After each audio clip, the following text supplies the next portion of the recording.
আজকে আমি আপনাদের জন্য নিয়ে এসেছি সদ্য মুক্তি পাওয়া একটি ইন্দোনেশিয়ান হরর মুভি, যেটা মূলত সত্য ঘটনা থেকে নির্মিত। আপনারা যদি ইন্দোনেশিয়ার হরর মুভি সম্পর্কে জেনে থাকেন তাহলে আপনারা আগে থেকেই জানেন যে তাদের মুভিগুলোতে কালো জাদুর অনেক বেশি কাহিনী থাকে। আর আজকে আমাদের এই সত্য ঘটনার মুভিতে ঠিক একই রকমের কিন্তু একটু ভিন্ন ধরনের ঘটনা রয়েছে, যেটা আপনাদের খুবই ভালো লাগবে। তাহলে চলুন শুরু করা যাক দ্য ভার্জ অফ ডেথ, এই মুভি ভৌতিক কাহিনী। ঘটনাটি শুরু হয় 2001 সালে, যেখানে আমরা চারজনের একটি পরিবার দেখি। এখানে ছিল নাদিয়া, নাদিয়ার ভাই ইয়োগা, তার অসুস্থ মা মির্না এবং তার বাবা সুইতানো। মির্না অদ্ভুত রোগে আক্রান্ত ছিল, যার জন্য তার শরীরে অদ্ভুত ভয়ানক এবং কুৎসিত দেখতে বেশ কিছু ফোড়ার মতো তৈরি হয়েছিল।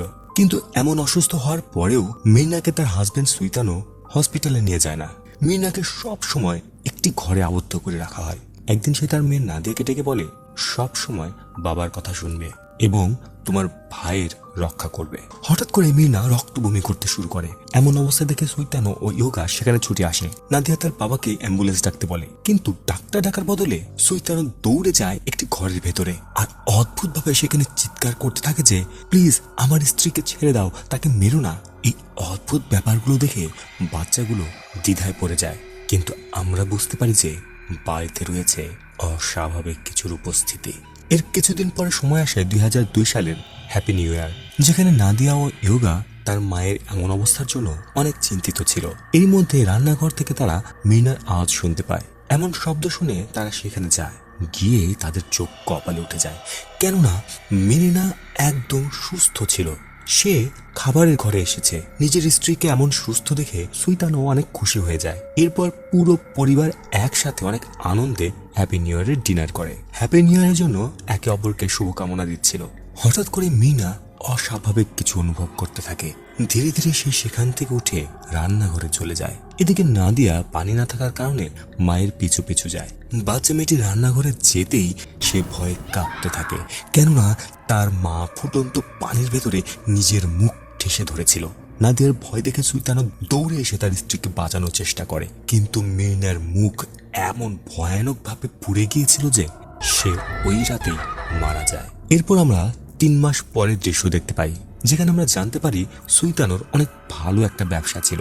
তাদের পরিবারে টাকা পয়সার কোনো অভাবে ছিল না, আর সুইতানো তার ব্যবসা মাত্র 3 মাস আগে শুরু করেছিল। আর এই 3 মাসের মধ্যে সে তার বাড়ি ঠিক করার জন্য বেশ কিছু কর্মী নিয়োগ দিয়েছে। এখানে নাদিয়া ও ইয়োগা ব্যাপারটি ঠিকঠাক বুঝতে পারছিল না যে তার বাবা এতটা খুশি কিসের জন্য। শুধু তাই নয়, সুইতানো তাদের বাচ্চাকে মির্নার মৃত রক্তগুলো পরিষ্কার করতে নিষেধ করে দিয়েছে। আর সে যেখানে মির্নার রক্ত পড়েছিল সেই স্থানের টাইলসগুলো পরিবর্তন করে দিয়েছে। এই বিষয়গুলো কেন যেন ইয়োগাকে অনেক কষ্ট দিত। একদিন ইয়োগা ঘরে একাই বসেছিল, যেখানে মির্নার রক্ত পড়েছিল সেখানে থাকা টাইলসটি একাই নড়ছে। ইয়োগা সেই টাইলসটি ধীরে ধীরে সেখান থেকে সরায়, যেখানে সে লক্ষ্য করে অনেক গভীর একটা গর্ত। এর ভেতরে কি সে ধীরে ধীরে দেখতে থাকে। হঠাৎ একটি হাত এসে তাকে ধরে ভেতরে টেনে নিয়ে যেতে থাকে। ভাগ্যক্রমে নাদিয়া সেখানেই ছিল, যার ফলে সে ইয়োগাকে বাঁচিয়ে নেয়। কিন্তু এখানে নাদিয়া তেমন অদ্ভুত কোনো কিছুই দেখতে পায় না। এখানে ইয়োগা লক্ষ্য করে যে ওই গর্ত থেকে অনেকগুলো পিছে তার দিকে দিয়ে আসছে। এমন পরিস্থিতি দেখে সে ভয়ে সেখান থেকে পালিয়ে যায়, কিন্তু নাদিয়া এর কোনো কিছুই দেখতে পায় না। সেই রাতেই ইয়োগা অনেক বেশি অস্বস্তি বোধ করতে থাকে, আর রাতে খাবারের সময় মায়ের কথা খুবই মনে পড়ছিল তার। ইয়োগা তার বাবাকে দোষারোপ করতে থাকে আর বলতে থাকে সে যদি তার মাকে সঠিক সময় হাসপাতাল নিয়ে যেত তাহলে এতদিন তাদের মা বেঁচে থাকতো। কিন্তু সুইতানো উল্টো রেগে ইয়োগাকে সজোরে চড় মেরে তার মুখ বন্ধ করে দেয়। ইয়োগা যখন ঘুমিয়েছিল, নাদিয়া তার কাছে গিয়ে ঘুমায়, যেন তার ভাইয়ের মন কিছুটা ভালো হয়ে যায়। আর ইয়োগা সেই রাতে ঘুমোতে পারছিল না। এরই মাঝে সে শুনতে পায় তার মৃত মায়ের ডাক, ইয়োগা, যে প্রতিনিয়ত তাকে ডেকে যাচ্ছিল। ইয়োগা ধীরে ধীরে উঠে আত্মার পিছু নিতে নিতে ইয়োগা দেখে তার মা দাঁড়িয়ে আছে রান্নাঘরে সেই ফুটন্ত পানির পাশে।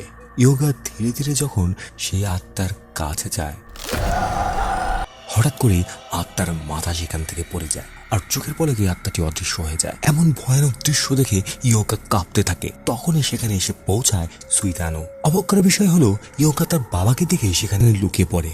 সুইতানো রান্নাঘরে ঢুকে একটি ছুরি নিয়ে সেখান থেকে বেরিয়ে পড়ে। ইয়োগা লুকিয়ে এমন দৃশ্য দেখে বাবাকে সন্দেহ করতে থাকে।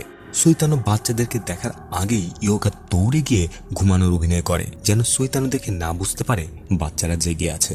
এরপর সুইতানো ওই ঘরে চলে যায় যে ঘরটি সব সময় তালাবদ্ধ ছিল এবং কাউকেই সেই ঘরে যেতে দেওয়া হতো না। এদিকে ইয়োগা চুপি চুপি তার বাবার পিছু নিয়েছিল। তার বাবা যখন ঘরের ভেতরে যায় তখন সে চাবি দিয়ে আর ওই ছিদ্র দিয়ে দরজার ভেতরে দেখতে থাকে, আর তার চোখ কপালে উঠে যায়। এখান থেকে আমরা আরো 9 বছর পরের দৃশ্য দেখতে পারি, যেটা ছিল 2011 সাল। এখানে আমরা জানতে পারি বিগত কিছু সময় ধরে ইয়োগার সাথে অদ্ভুত কিছু ঘটনা ঘটছে, যেগুলি মোটেও স্বাভাবিক নয়। কিন্তু নাদিয়া তাকে এখনো এই বিষয়ে বিশ্বাস করে না। দুই ভাই বোনই এখন অনেক বড় হয়ে গেছে। এখানে নাদিয়া ইয়োগাকে একজন মনোরোগ বিশেষজ্ঞর কাছে যেতে বলে। শুধু তাই নয়, আমরা আরো একটি অদ্ভুত বিষয় জানতে পারি যে 9 বছর আগে সুইতানো বাড়ি ঠিক করার জন্য যে লোকগুলো নিয়োগ করেছিল সেই কাজ এখনো চলছে। অর্থাৎ এই বাড়িতে কোনো না কোনো সমস্যা ঠিক করার জন্য সুইতানো লোকগুলোকে ডেকে নিয়ে এসে বাড়ি ঠিক করে। এখানে নাদিয়াকে ইয়োগা জানায় যে 9 বছর আগে সে কিছু একটা দেখেছিল, আর যেহেতু নাদিয়া এখন বড় হয়ে গেছে তাই ইয়োগাও চায় নাদিয়া যেন তার বাবার আসল সত্য জানতে পারে। এজন্য ইয়োগা নাদিয়াকে রাতে ঘুমোতে নিষেধ করে। এদিকে রাত হয়, নাদিয়া তার ভাইয়ের কথা মতো ঘুমোয় না। সুইতানো প্রতিনিয়তর মতোই নাদিয়াকে দেখতে আসে যে সে ঘুমিয়েছে কিনা। সুইতানো চলে যাওয়ার পরে ইয়োগা এসে তার বোনকে চুপি চুপি নিয়ে যায় সেই অদ্ভুত ঘরের সামনে। আজকে রাতে নাদিয়া সেই ঘরের ভিতরে উকি দিয়ে দেখে, যেটা দেখে তার গায়ের প্রতিটা লোম শিউরে ওঠে, কেননা সেই ঘরের মধ্যে সুইতানো একটি ছাগলের বলি দিচ্ছিল। অদ্ভুত ধরনের কিছু একটা রিচুয়াল করছিল। এরপরে সে ওই ছাগলের রক্ত দিয়ে পুরো শরীর মাখিয়ে কোনো এক অদ্ভুত অস্বাভাবিক বস্তুকে খুশি করার চেষ্টা করছিল। এই সকল কিছু দেখে নাদিয়া বুঝে যায় তার বাবা করছে কালো জাদুর চর্চা, আর এই জন্যই হয়তো পুরো বাড়িতে তার অদ্ভুত ঘটনার সম্মুখীন হচ্ছে। ইয়োগা দ্রুত নাদিয়াকে নিয়ে সেখানে লুকিয়ে পড়ে। এরপর সুইতানো সেই ছাগলের লাশটি নিয়ে উঠোনে চলে আসে পুঁতে ফেলার জন্য। নাদিয়া ও ইয়োগা দুজনই তার পিছু নিচ্ছিল, কিন্তু নাদিয়া তার বাবার উপরে অনেক রেগেছিল, তাই সে রেগে চলে যায় বাবার সামনে আর তাকে জিজ্ঞাসা করতে থাকে এইসব সে কি করছে। কিন্তু ইয়োগা সেই বদ্ধ দরজাটি ভেঙে ভেতরে ঢুকে পড়ে। এমন অবস্থা দেখে সুইতানো নাদিয়াকে নিয়ে দৌড়ে সেই ঘরের ভেতরে এসে তার ছেলেকে থামিয়ে দেয়। এখানে ইয়োগা তার বাবাকে দোষারোপ করতে থাকে যে এই কালো জাদুর জন্যই তাদের মা মারা গেছে। কিন্তু এখানে সুইতানো সকলকে জানায় আসল সত্য। আসলে সুইতানো ও মির্নার বিয়ের পরে তাদের কাছে তেমন কোনো টাকা পয়সা ছিল না, তাদের ব্যবসায় ব্যাপক লস হয়ে যায়। এরপরে নাদিয়া ও ইয়োগার লালন পালনের জন্য তাদের বেশ অর্থের প্রয়োজন ছিল, আর তাই সুইতানো ও মির্না শরণাপন্ন হয় এক কালো জাদুকরের। সেই কবিরাজ এক ধরনের রিচুয়াল শুরু করেছিল। তার হিসেবে প্রতি মাসে একটি ছাগলের বলি দিতে হবে, যার ফলে ওই শয়তান সেই সবকিছুই তাদেরকে দেবে যা তাদের চাই। সুইতানো ও মির্না একসাথে সেই রিচুয়াল করেছিল, কিন্তু কিছু সময় পরেই মির্নাকে ওই শয়তানটি ভয়ঙ্করভাবে উত্ত্যক্ত করতে থাকে। মির্না বুঝে গিয়েছিল যে সেই শয়তানটি তার আত্মা নিয়ে যেতে চাচ্ছে, কিন্তু কেন এটি আমরা সামনে জানতে পারবো। সুইতানো বুঝতে পেরেছিল যে একদিন সেই শয়তান মির্নাকে নিয়ে যাবে। এরপরে মির্না হয়ে পড়ে অসুস্থ, কিন্তু মির্না সুইতানোকে প্রমিস করিয়েছিল যে সে প্রত্যেক মাসেই একটি করে ছাগল বলি দেবে আর বাচ্চাদেরকে এই শয়তানের হাত থেকে বাঁচিয়ে রাখবে। এরপরে নিউ ইয়র্কের সেই রাতে মির্নাকে ওই শয়তান নিয়ে যায়। এই সকল কিছু শুনে ইয়োগা অনেক বেশি রেগে যায়। সে দ্রুত ওই ঘরের ভেতরে গিয়ে শয়তানের সেই কালো জাদু সবকিছু তছনছ করতে শুরু করে। এদিকে সুইতানো তাকে থামানোর অনেক চেষ্টা করে, কিন্তু সে মোটেও থামে না। এরপরে অদ্ভুতভাবে পুরো ঘরের আলো নিভু নিভু হতে থাকে। প্রত্যেকেই শুনতে পায় অস্বাভাবিক কিছু শব্দ। এমন অবস্থা থেকে ভয়ে সুইতানো ইয়োগার ব্যবহারের জন্য সেই শয়তানের কাছে ক্ষমা ভিক্ষা চায়। ইয়োগা রেগে সেখান থেকে বেরিয়ে যায়, আর ওই শয়তানটি সুইতানোকে সেই ঘরে আটকে ফেলে। এদিকে নাদিয়া ও ইয়োগা সেই ঘর থেকে পালাতে থাকে, কিন্তু তাদের সামনে চলে আসে সেই আত্মাটি, যাকে দেখেই দুজনেই ভয় পেতে শুরু করে। এমন ভয়ানক দৃশ্য দেখে তারা এলোমেলো ভাবে ছুটতে থাকে, কিন্তু ইয়োগা যেদিকে যাচ্ছিল সেদিকেই ওই আত্মাটি চলে আসে। কিন্তু নাদিয়া তেমন কিছুই দেখতে পাচ্ছিল না। এরপরে আমরা পরের দিনের দৃশ্য দেখি, যেখানে নাদিয়া স্কুলে কালো জাদু থেকে বাঁচার জন্য অনেকগুলো উপায় খুঁজে বের করার চেষ্টা করছিল। তখনই একজন সহপাঠী তার কম্পিউটার স্ক্রিনটি পুরো ক্লাসের সামনে তুলে ধরে। এমন অদ্ভুত কাণ্ড দেখে প্রত্যেকেই নাদিয়ার উপরে হাসতে থাকে। এমন পরিস্থিতিতে নাদিয়া অপমানিত হয়ে সেখান থেকে বেরিয়ে সোজা চলে যায় লাইব্রেরিতে, যেখানে সে বেস্টালা নামক একটি ছেলের সাথে দেখা করে, যে এই পুরো লাইব্রেরি দেখাশোনা করে। এবং পুরো স্কুলের মতো সেও জানে নাদিয়ার সাথে স্কুলে কি ঘটেছে। কিন্তু বাসটালা তার উপরে হাসে না, বরং সে নাদিয়াকে ধরে লাইব্রেরির ভেতরে একা কিছুটা সময় কাটানোর জন্য বসিয়ে দেয়। স্কুল শেষে নাদিয়া পুনরায় বাড়ি ফিরে আসে। সে দেখে তাদের বাড়িতে এখনো বিদ্যুৎ আসেনি, কিন্তু কাজ চলছিল। এমন সময় নাদিয়ার কাছে সেতিয়া নামক একজন ফোন করে, যিনি ছিলেন সুইতানোর বিজনেস পার্টনার। সেতিয়া সকাল থেকে সুইতানোকে খুঁজে পাচ্ছিল না, এজন্য নাদিয়া তার বাবাকে কল করার চেষ্টা করে, কিন্তু সে ফোন ধরে না। এদিকে অনেকটা সময় চলে যায়। সময় এখন মাঝরাত, এখনো পর্যন্ত তার বাবা তাদের কল ধরলো না। এজন্য নাদিয়া ইয়োগাকে ফোন করে দ্রুত বাড়ি ফিরে আসতে বলে, কেননা অন্ধকারের ভেতরে পুরো বাড়িতে সে একা ছিল। কিছুক্ষণ পরেও যখন ইয়োগা আসে না, তখন নাদিয়া চলে যায় প্রতিবেশীর বাড়িতে। প্রতিবেশীরা খুব ভালোভাবেই নাদিয়াকে বাড়ির ভেতরে বসায়। নাদিয়া সেখানে তার ফোনটি চার্জ করে। এখানে নাদিয়া জানতে পারে অদ্ভুত একটি ঘটনা। আসলে সুইতানো ছাগল বলি দেওয়ার পরে সকল মাংস আশেপাশের সকলকে বিলিয়ে দিত, আর প্রতিবেশীরা অনেক বেশি খুশি ছিল, কেননা ওই মাংস খেয়ে তাদের কেউই অসুস্থ হচ্ছিল না। ওদিকে অন্ধকার ঘরে পৌঁছায় ইয়োগা, যে বাড়িতে পৌঁছেই নাদিয়াকে খুঁজে বেড়াচ্ছিল। হঠাৎ সে নাদিয়ার চিৎকার শুনতে পায়। খুঁজতে খুঁজতে দেখে বাথরুমের একটি কোণায় নাদিয়া দাঁড়িয়ে আছে। ধীরে ধীরে তার কাছে যায়। ঠিক তখন নাদিয়া পরিবর্তিত হয়ে যায় ভয়ানক এক শয়তানে। ইয়োগা বাঁচার জন্য প্রাণপণ সেখান থেকে পালাতে থাকে, কিন্তু শয়তানটি কোনোভাবেই তার পিছু ছাড়ছিল না। সে যেখানে যাচ্ছিল না কেন, সেখানে ওই শয়তানটি চলে আসছিল। ইয়োগা ভয়ে কোনো উপায় না পেয়ে এক কোণে গুটিসুটি হয়ে তার চোখ বন্ধ করে থাকে, কিন্তু তার সত্ত্বেও ওই আত্মাটি ইয়োগার পিছু ছাড়ে না। এমন সময় নাদিয়া সেখানে এসে ইয়োগাকে বাঁচিয়ে নেয়। এরই মধ্যে পরিবেশ স্বাভাবিক হয়ে যায়। কিছুক্ষণ পরে তারা লক্ষ্য করে সুইতানো একটি ছাগল নিয়ে বাড়িতে প্রবেশ করেছে। নাদিয়া বাবাকে দেখে জিজ্ঞাসা করতে থাকে সে এতক্ষণ কোথায় ছিল। সুইতানো জানায় তার দ্রুত ছাগল বলি দেওয়া প্রয়োজন। নাদিয়া তার বাবাকে বলে সারা জীবন এই শয়তানের বশে তারা থাকতে পারবে না, কিন্তু সুইতানোর হিসাবে যদি তারা এই শয়তানের বিপক্ষে যেতে চায়, তাহলে শয়তানটি তাদের প্রত্যেককেই মেরে ফেলবে। এখানে নাদিয়া তার মায়ের কথা মনে পড়ে, যে বলেছিল বাবার সকল কথা সবসময় মেনে চলবে। এজন্য নাদিয়া তার বাবার কথা মেনে নেয়। এরপর তারা একসাথে সেই ছাগলের বলি দেয়। বলি দেওয়ার পরে তারা দুজনে মিলে সেই ছাগলটি দাফন করে। কিন্তু এই সকল বিষয়ে ইয়োগা কোনোভাবে মেনে নিতে পারছিল না, কিন্তু তার বোনকে দেখে সেও এই সব কিছুতে সাহায্য করতে থাকে। এর কিছুক্ষণ পরে পুরো পরিবার একসাথে বসে সেই ছাগলের মাংস কাটতে থাকে। এরপরে মাংসগুলো প্রতিবেশীদের মধ্যে বিলিয়ে দেওয়া হয়। ঠিক এইভাবে প্রায় 6 মাস কেটে যায়। সবকিছু স্বাভাবিক চলছিল, যেখানে নাদিয়া ও ইয়োগা ভাবছিল এইভাবে তাদের জীবন কেটে যাবে, আর তাই তারাও খুশি ছিল। শুধু তাই নয়, ইয়োগা সেই শয়তানের হাত থেকে বাঁচার জন্য একটি উপায় খুঁজে বের করেছে। সেটি হলো, যদি ওই শয়তানটি কাছে থাকে তাহলে কান বন্ধ করে রাখলে শয়তানটি চলে যায়। সেই রাতে একটি উৎসবে পরিবারের সকলে উঠোনে একসাথে বসে ভুট্টা গরম করছিল। যেহেতু ঠান্ডা পড়ছিল, তাই ইয়োগা একাই জ্যাকেট নেওয়ার জন্য ঘরের ভেতরে যায়। ঠিক তখনই দরজা নিজে থেকেই বন্ধ হয়ে যায়। সে যখন দরজার কাছে যাচ্ছিল, তখনই ওয়ার্ড্রপ খুলে যায়, যেটা দেখে ইয়োগার সন্দেহ হতে থাকে। সে গিয়ে দরজা লক করে, কিন্তু দরজা একাই খুলে যায়। ইয়োগা ভয়ে দরজা খুলে পালাতে যাবে, কিন্তু তার সামনে ছিল সেই ভয়ানক আত্মাটি, যেটা দেখে ভয়ে ইয়োগা তার কান বন্ধ করে রাখে। তখনই 2012 সালের হ্যাপি নিউ ইয়ার শুরু হয়। এরপর নাদিয়া তার ভাইকে ঘরের ভেতরে নিতে আসে, কিন্তু যখনই সে ঘরের ভেতরে ঢোকে তার চোখ কপালে উঠে যায়, কেননা ইয়োগা ছাদ থেকে নিচে পড়ে যায়। সেই শয়তানটি নাদিয়ার সামনে ইয়োগাকে ভয়ঙ্কর ভাবে আঘাত করছিল, যে প্রতিনিয়ত হাওয়ায় ভাসছিল আবার নিচে পড়ে যাচ্ছিল।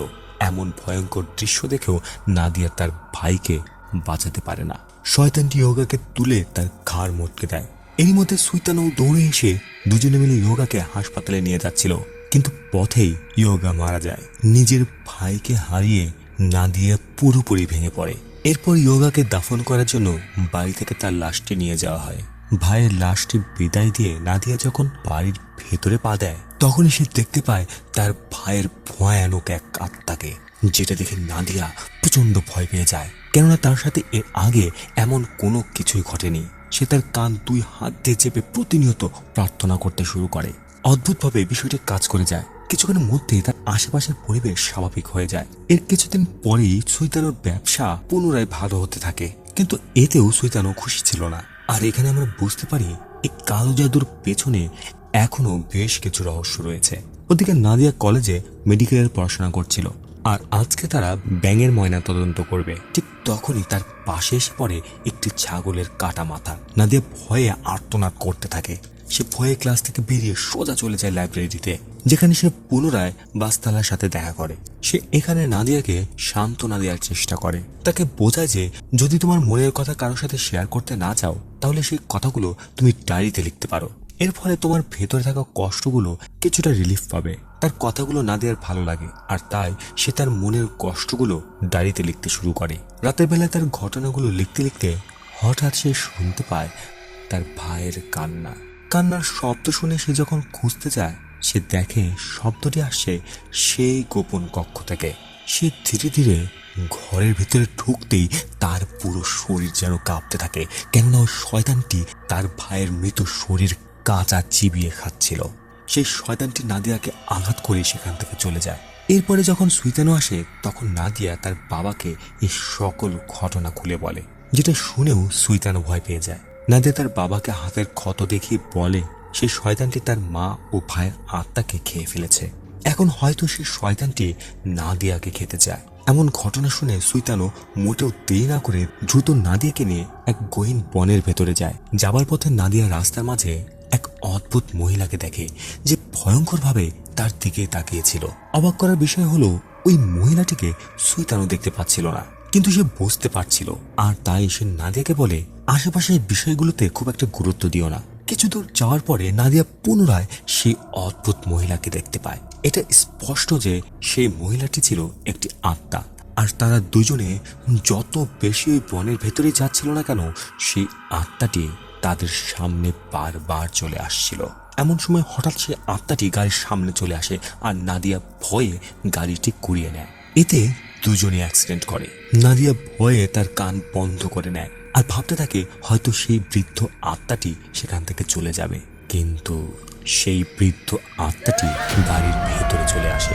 নাদিয়া ভয়ে সেই গাড়ি থেকে বেরিয়ে পালাতে শুরু করে, যার ফলে সে তার বাবা থেকে অনেক দূরে চলে যায়। সে তার বাবাকে বনের ভেতরে খুঁজতে খুঁজতে পৌঁছে যায় অদ্ভুত গর্তের মতো কোনো এক জায়গায়, যেখানে নাদিয়া এক ব্যক্তিকে দেখতে পারে। সে ভাবে হয়তো তার বাবা সেখানে পড়ে আছে, কিন্তু তার বুঝতে বাকি থাকে না এটিও আরেকটি আত্মা। এই ঘন বনের ভেতরে এত রাতে নাদিয়া যেখানেই পালাচ্ছিল না কেন, সেখানে তার সামনে চলে আসছিল আত্মা। কিছুক্ষণ পরে অনেকগুলো আত্মা ধীরে ধীরে তার দিকে ধেয়ে আসছিল। এদিকে একটি বাচ্চার আত্মা নাদিয়ার পা ধরে তাকে মাটিতে ফেলে দেয়। এরপর সে ধীরে ধীরে নাদিয়ার ওপরে চলে আসে। নাদিয়া ভয়ে তার শরীরে যেন কোন শক্তি পাচ্ছিল না। এরপর ধীরে ধীরে সকল আত্মাগুলো তাকে ঘিরে ধরে। নাদিয়া এতটাই ভয় পায় যে কিছুক্ষণের মধ্যে সে জ্ঞান হারিয়ে ফেলে। নাদিয়ার জ্ঞান ফিরলে সে লক্ষ্য করে এখন সে আছে একটি কুটিরের ভেতরে, যেখান থেকে সে তার বাবার কণ্ঠ শুনতে পাচ্ছিল। সে লক্ষ্য করলে দেখে যে তার বাবা এক বৃদ্ধ কবিরাজের কাছে আছে। সুইতানো সেই কবিরাজের কাছে সাহায্য চাচ্ছিল। এমন সময় নাদিয়া দেয়ালে লক্ষ্য করে যেখানে অনেকগুলো পরিবারের ছবি ঝোলানো। বেশ কিছু ছবিতে অদ্ভুত কালো দাগ ছিল, আর এই ছবিতে থাকা মানুষের আত্মাগুলোই নাদিয়া কিছুক্ষণ আগে বনের ভেতরে দেখেছিল। এর মধ্যে নাদিয়ার কাছে আসে সুইতানো ওই কবিরাজ। কবিরাজ নাদিয়াকে জানায় এই ছবিগুলো হলো সেই মানুষদের যাদেরকে আমি সাহায্য করেছিলাম। এই কথা শুনে নাদিয়া ভয় পেয়ে যায়, কিন্তু কবিরাজের মত অনুযায়ী ছবিতে থাকা মানুষগুলোর মধ্যে তারাই মারা গিয়েছিল যারা কবিরাজের কথা মতো কাজ করেনি, অর্থাৎ নিয়ম বা শর্ত ভঙ্গ করেছিল, যেমনটা তোমার বাবা করেছে। এখন এইখানে উন্মোচন হয় একটি রহস্য, যেখানে আমরা জানতে পারি এই কবিরাজ হলো কালো জাদুকর, যিনি মির্না ও সুইতানোকে সাহায্য করেছিল। কবিরাজ স্পষ্টভাবে বলে দিয়েছিল যে শয়তানের জন্য একটি ছাগলের বলি যথেষ্ট, যার পরিবর্তে শয়তানটি সুইতানোর পরিবারকে ধনী বানিয়ে দেবে। কিন্তু সুইতানো এত অল্পতে খুশি ছিল না, সে হয়ে গিয়েছিল লোভী, আর তাই সে শয়তানের কাছে আরো অনেক কিছু চেয়েছিল, যার ফলে শয়তানটি শর্ত পরিবর্তন করে দেয়। ছাগলের বলির পরিবর্তে চেয়েছিল মানুষের বলি, কিন্তু সুইতানো এমনটা করতে পারছিল না, আর তাই সুইতানো শয়তানকে ইগনোর করেছিল, যার ফলে কবিরাজের বলা শর্তটি ভেঙে যায়। আর যেহেতু শয়তান নতুন শর্ত দিয়েছিল, তাই 2002 সালে শয়তানটি মেরে নিয়ে যায় নাদিয়ার মাকে। এরপরে সে ইয়োগাকেও মেরে নিয়ে গেছে। আর এখন শয়তানটি ততক্ষণ পর্যন্ত থামবে না যতক্ষণ না পর্যন্ত সুইতানোর পরিবারের সকলেই মারা যায়। এর অর্থ হলো এরপরে মরতে চলেছে নাদিয়া। এমন ভয়ানক সত্য জেনে নাদিয়া তার বাবার উপরে অনেক বেশি রেগে যায়। কিন্তু ঘটনা এখানে শেষ নয়, কেননা ওই শয়তানকে থামানোর জন্য এই কবিরাজের কাছেও তেমন কোনো উপায় ছিল না। সুইতানো তার মেয়ের কাছে প্রতিজ্ঞা করে যে যেভাবে হোক সে তাকে বাঁচিয়ে নেবে। এরপর তারা দুজনেই বাড়ি ফিরে আসে, আর যেখানে সুইতানো ওই ঘরের ভেতরে ঢুকে শয়তানের সেই মূর্তিটি রেগে ভেঙে ফেলে। এরপরে ওই ঘরটি লক করে তার বাড়িতে চলা সংস্কারের কাজও বন্ধ করে দেয়। এরপরে তার ব্যবসা বিক্রি করে ফেলে, এমনকি তার কাছে থাকা সকল অর্থ গরিবদের মধ্যে বিলিয়ে দেয়, যার ফলে সুইতানো কিছুদিনের মধ্যেই গরিব হয়ে যায়। কিন্তু এর মাঝে সে অনেকগুলো মানুষকে সাহায্য করেছে। ঠিক এইভাবে সুইতানো সবকিছু শেষ করে দেয় যেগুলো শয়তানের কাছ থেকে নিয়েছিল। তাদের ঘর এখন পুরো খালি হয়ে গেছে। এসব কিছু করার পরে সুইতানো ভাবছিল তার মেয়ে হয়তো বেঁচে যাবে। কিন্তু এক রাতে হঠাৎ নাদিয়া তার নিজের মাথা প্রতিনিয়ত দেয়ালে আঘাত করছিল। সুইতানো দেখা মাত্রই সে হাসতে হাসতে ঘরের মধ্যে চলে যায়। সুইতানো তার মেয়েকে বাঁচানোর জন্য গেলে দেখে তার মেয়ে অদ্ভুতভাবে দেয়ালে ঝুলে আছে। হঠাৎ নাদিয়া তার বাবার উপরে আক্রমণ করে। নাদিয়া তার বাবার গলা টিপে তাকে মেরে ফেলার চেষ্টা করছিল। সুইতানো বুঝে যায় এভাবে সেই শয়তানটি শান্ত হবে না। এই জন্য সে কোনো না কোনোভাবে নাদিয়াকে আঘাত করে অজ্ঞান করে ফেলে। এরপর যত দ্রুত সম্ভব তাকে নিয়ে সেই বাড়ি থেকে বেরিয়ে আসে। মির্না ও ইয়োগার আত্মার শান্তি কামনা করে গাড়ি নিয়ে পুরো ইন্দোনেশিয়াতে ট্রাভেল করতে শুরু করে। তারা ইন্দোনেশিয়ার সকল বড় বড় কবিরাজদের সাথে দেখা করে। তারা প্রত্যেকের কাছে গিয়ে এই বিষয়গুলোর জন্য সাহায্য চাচ্ছিল, কিন্তু কোনো কবিরাজই এমন ভয়ঙ্কর শয়তানের সাথে লড়াইয়ের জন্য প্রস্তুত হচ্ছিল না। তারা প্রতিনিয়তই ট্রাভেল করে যাচ্ছিল। এমনটা করতে করতে আরো 1 বছর চলে যায়। এখন 2013 সাল। 2013তে তারা বেশ কিছু গোপনে থাকা কবিরাজদের সাথে দেখা করে, কিন্তু তবুও তাদের কেউ সাহায্য করে না। 2014 ও 15 ঠিক এভাবেই কেটে যায়। এখন আমরা নাদিয়াকে দেখি, যে সবসময় অস্বস্তি যন্ত্রণায় ছটফট করতে থাকতো। তারা তাদের গাড়িটাকে বাড়ি বানিয়ে ফেলেছিল। ঠিক একইভাবে 2017, 18, 19 এবং 20 এতগুলো বছর পার হয়ে যায়। এখন 2021। অবশেষে তারা খুঁজে পায় এক মামা নামের ব্যক্তি, যে প্রায় সকলের সাহায্য করে। সে থাকতো বনের ঠিক ভেতরে।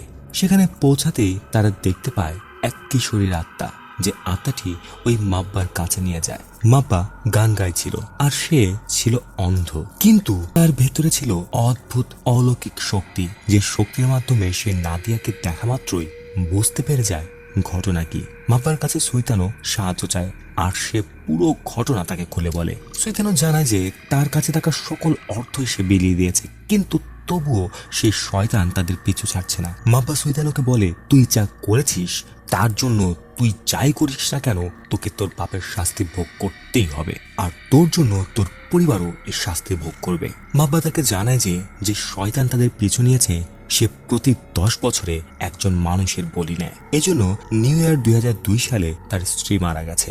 এরপর 2012 সালে তার ছেলে মারা গেছে। এখন 2022 আসতে চলেছে, যে সময় মরবে তার মেয়ে। এ কথা শুনে সুইতানো মাব্বার পা ধরে তার মেয়ের মুক্তি কামনা করে, কিন্তু তার কাছেও এর কোনো উপায় ছিল না, কেননা সে শয়তান যেভাবে হোক তার শর্ত পূরণ করবে, আর বেচারি নাদিয়া মারা যাবে। এখানে আমরা জানতে পারি বিগত 10 বছর ধরে নাদিয়া তার সকল ঘটনাই ওই ডায়েরিতে নিয়মিত লিখত। এরপর সুইতানো নাদিয়ার কাছে এসে বলে, চলো আমরা অন্য কাউকে খুঁজি যে আমাদেরকে সাহায্য করতে পারবে।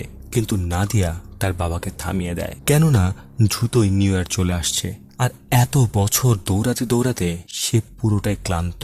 সে তার মৃত্যু মেনে নিয়েছে। নাদিয়া তার বাবাকে জানায় তার যতদিন বেঁচে থাকার ছিল সে বেঁচে ছিল, এখন সে আর দৌড়াতে চায় না, সে এখন বাড়ি ফিরতে চায়। অবশেষে এতগুলো বছর পর তারা বাড়ি ফিরে আসে। এরপর যখন রাত হয়, নাদিয়া মেসেজ করে বাস্তালাকে, সে তাকে পরের দিন দেখা করার জন্য বলে। পরের দিন নাদিয়া ও বাস্তালা সমুদ্রের ধারের কাছে দেখা করতে যায়। দেখা করে নাদিয়া বাস্তালাকে ধন্যবাদ জানায়, কেননা তার পরামর্শের জন্যই জীবনের অনেকগুলো সময় নাদিয়া তার ডায়েরিতে লিপিবদ্ধ করতে পেরেছে। এরপর ডায়েরিটি নাদিয়া তাকে দিয়ে দেয়, আর তাকে প্রতিজ্ঞা করতে বলে এই ডায়েরিটি সে যেন 2022 সাল আসার পরে পড়ে।